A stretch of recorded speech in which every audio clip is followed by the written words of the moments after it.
Today we're making a meatless idea that's actually pretty meaty. Howard shows us how to make Caprese stuffed portobellos in the Mr. Food Test Kitchen.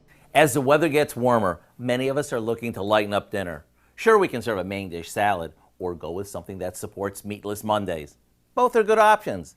But what do you say we make a meaty, overstuffed portobello mushroom that's so tasty, there's a pretty good chance you'll end up serving it year-round. We start by brushing both sides of some portobello mushrooms with a homemade garlic butter before popping them in the oven. And if you're not familiar with portobello mushrooms, they're the really big mushrooms we find at our market, and when they're cooked, they almost taste like a steak. Once tender, we top them with slices of tomato and fresh mozzarella, and back into the oven they go, just long enough for the cheese to melt. When they come out, we drizzle them with a balsamic glaze, grind on some fresh pepper, and finish them off with a bit of fresh basil.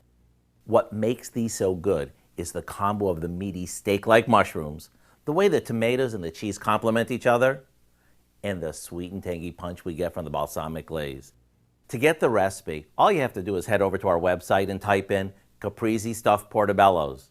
I'm Howard with Kelly in the Mr. Food Test Kitchen, where today we found a summertime favorite way. What are you doing there? For you to say, ooh, it's so good.